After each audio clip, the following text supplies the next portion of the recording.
భూమి ఆకాశములు ఆయన సముఖము నుండి పారిపోయాను. అదెంత గంభీరమైన తీవ్రమైనటువంటి సన్నివేశం అంటే, ఇక ఆయన ఎదుట భూమి ఆకాశము నిలబడక అవి పారిపోయాయి. ఎక్కడికి పారిపోయాయి మనకి తెలియదు. ఎక్కువ డీటెయిల్స్ ఇవ్వలేదు ఈ ప్యాసేజ్ లో అని నేను ముందుగానే చెప్పాను. కానీ ఇక్కడ జాగ్రత్తగా గమనించండి. పాత సృష్టి, ఓల్డ్ క్రియేషన్ అంటాము చూడండి.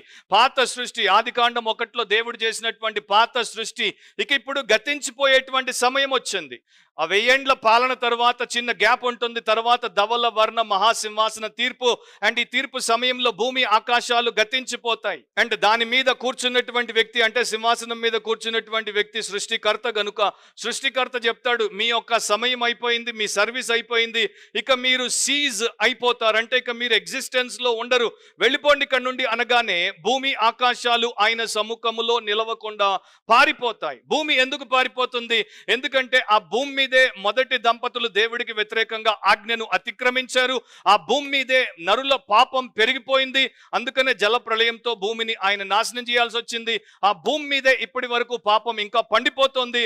అండ్ ఇక చివర్లో దాన్ని అగ్నితో, మొదట జలముతో నాశనం చేశాడు, చివర్లో అగ్నితో దాన్ని నాశనం చేయబోతున్నాడు. సో అందుకని భూమి పారిపోయింది. ఇక ఆకాశం ఎందుకు పారిపోయింది అని మీరు అడగొచ్చు. ఆకాశం ఎందుకు పారిపోవాలో బైబిల్ చెప్తోంది. FSC 2 ప్రకారము వాయుమండల సంబంధమైనటువంటి అధిపతి అక్కడి నుండి తన యొక్క కార్యకలాపాలన్నీ చేశారు. ఎయిర్ నుండి వాని యొక్క హెడ్ క్వార్టర్స్ పెట్టుకొని ప్రపంచంలో మనుషుల వైపు దేవుడు అండ్ దేవుడి వైపు మనుషులు మరి రాకుండా అడ్డంకం పెట్టడానికి సమస్త ప్రయత్నాలు చేశాడు. కనుక ఇది అది భూమి ఆకాశం రెండు కూడా కలంకితమైపోయాయి. దేవుడి దృష్టిలో అవి రెండు అపవిత్రమైపోయాయి. కనుక అవి రెండు పాతగిలిపోయాయి. కనుక వాటిని దేవుడు తుదముట్టించేస్తాడు. అండ్ వాటికి నిలువ చోటు కనబడకపోయెను.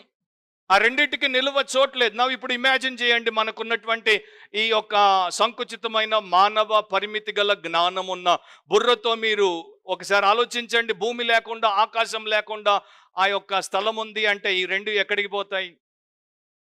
ఈ రోజుని దీన్ని ప్రేమిస్తున్నాం, దీన్నే పట్టుకొని బతికేస్తుంటాం, ఈ భూమి నా పర్మనెంట్ రెసిడెన్స్. అది అప్లికేషన్ ఫామ్ లో ఒక నాన్ సెన్స్.